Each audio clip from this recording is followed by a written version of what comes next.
Sobat Lucunik 101, gimana kabar kalian hari ini? Semoga sehat-sehat selalu dan penuh keberkahan. Di segmen kali ini, saya akan menceritakan tentang alur cerita film The Legend of Tommy Rhys yang diproduksi oleh Kazakhs Film yang bekerjasama dengan Satay Film, Kazakhstan, 2019. Film bergenre sejarah, perang, serta petualangan ini disutradarai oleh Akan Satayev yang menceritakan tentang kisah pertempuran antara Ratu Tommy Rhys dan Raja Persia, Kores Agung atau Cyrus the Great. Sekedar ngasih tahu kalian bahwa video ini mengandung spoiler konten. Film ini diadaptasi dari kisah nyata yang ditulis oleh Abu Nasir Ibnu Muhammad Al-Farabi At-Tuki pada tahun 941 Masehi di Damaskus.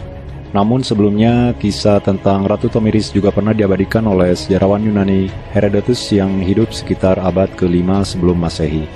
Dikisahkan, saat itu Kekaisaran Persia yang dipimpin oleh Raja Kores Agung atau Cyrus the Great dengan daerah kekuasaan yang hampir separuh dunia, kecuali Mesir dan tanah utara yang dihuni oleh orang-orang Saka. Orang-orang Saka ini rata-rata tinggal di stepa atau padang rumput yang membentang dari Laut Kaspia sepanjang pegunungan Altai. Dan orang-orang Saka juga terdiri dari banyak suku, termasuk di dalamnya adalah suku Massagetz yang diketuai oleh seorang kepala suku yaitu Spargap.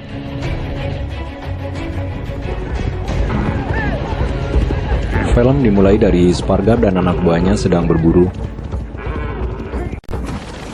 Spargap berhasil mendapatkan hasil buruannya dan mengatakan ini untuk menyambut kelahiran anaknya. Spargap berharap istrinya akan melahirkan seorang anak laki-laki agar kelak dapat menggantikannya menjadi kepala suku Massagetz.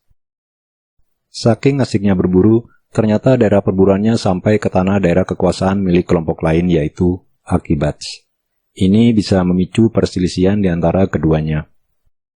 Perselisihan pun tak terhindarkan.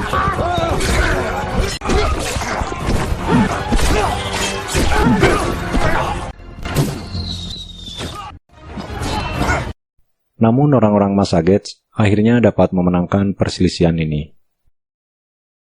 Salah satu anak buah Spargap melihat tanda asap dari kejauhan yang mengarah ke pemukiman mereka. Ini adalah sebuah tanda bahwa istri Spargap akan segera melahirkan. Mereka pun bergegas pulang menuju ke pemukimannya.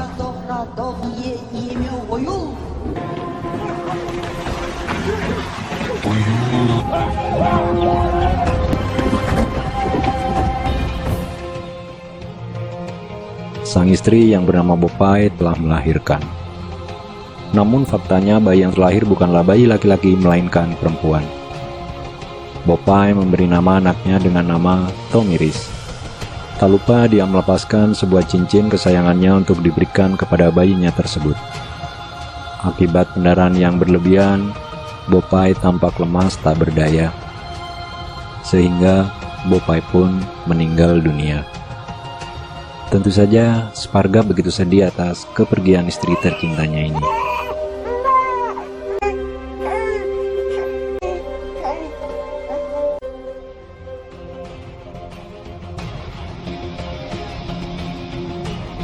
Tahun telah berlalu, Spargap memperlakukan putrinya dengan penuh kasih sayang.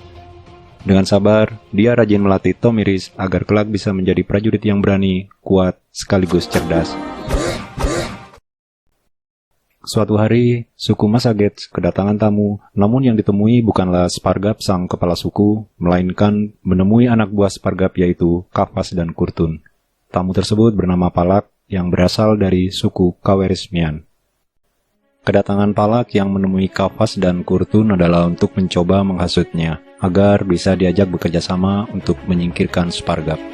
Hal ini Palak lakukan karena Spargap selalu berselisih dengan sukunya yaitu suku Kaweresmian. Pertemuan mereka tercium oleh Spargap. Spargap sangat marah kepada Kafas dan Kurtun. Tommy Rhys kecil tiba-tiba bermimpi buruk didatangi monster binatang bersayap. Dia terbangun dan mencoba menemui ayahnya. Beberapa saat kemudian, Kafas dan Kurtun bersama orang-orang Kaweresmian telah melakukan penyerangan di kediaman Spargap. Namun Tommy Rhys berhasil diselamatkan oleh orang yang setia kepada Spargap, yaitu Karas. Tanpa diduga, Sparga meninggal akibat peristiwa ini.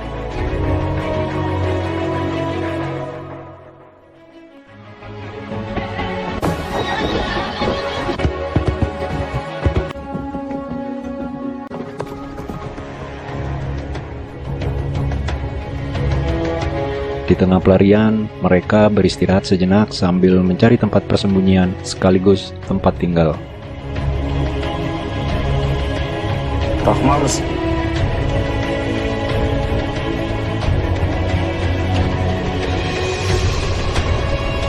Dan mereka pun menemukan tempat yang dianggap aman.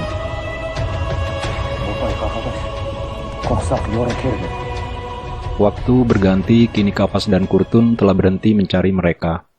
Setiap hari, Tomiris selalu rajin berlatih memainkan pedang memanah agar kelak benar-benar bisa menjadi prajurit yang sejati, yaitu berani, kuat, sekaligus cerdas seperti impian ayahnya. Saat teman-teman Tomiris mencari dan mengumpulkan garam di pinggir laut, diam-diam ada sosok yang mengintip keberadaan mereka. Kita kembali ke perkampungan persembunyian Tomiris. Suasana yang damai, mereka melakukan segala kesibukan harian. Berbeda dengan Tomiris, dia selalu mengingat peristiwa yang menimpa ayahnya. Keinginannya hanya ingin segera dapat menemui Kapas dan Kurtun. Akhirnya, Tomiris meninggalkan perkampungan yang telah menjadi tempat tinggalnya selama ini.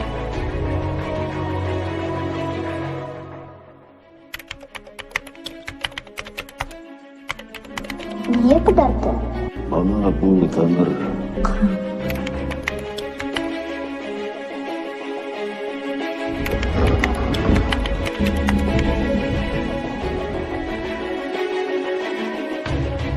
Tomiris memutuskan segera kembali untuk memastikan bahwa tidak ada sesuatu yang terjadi. Ternyata, Tomiris menemukan orang kepercayaannya dalam keadaan seperti ini. Sampai akhirnya, Karas meninggal. Tomiris segera pergi mengejar orang-orang tersebut. Dia berhasil membuntutinya. Pertempuran kecil pun terjadi. Tomiris dapat memenangkan pertempuran ini, namun dia sempat terluka. Dan kuda kesayangan Tomiris tetap membawanya, entah kemana. Serombongan wanita berkuda yang dipimpin Sardana berpapasan dengan kuda yang membawa Tomiris. Sardana memutuskan untuk membawa Tomiris ke pemukimannya. Dia menjelaskan kepada ibunya tentang keadaan wanita itu. Tomiris dirawat dengan baik di tempat tersebut. Beberapa hari kemudian, Tomiris mulai siuman, dan kini dia mulai bisa tersenyum.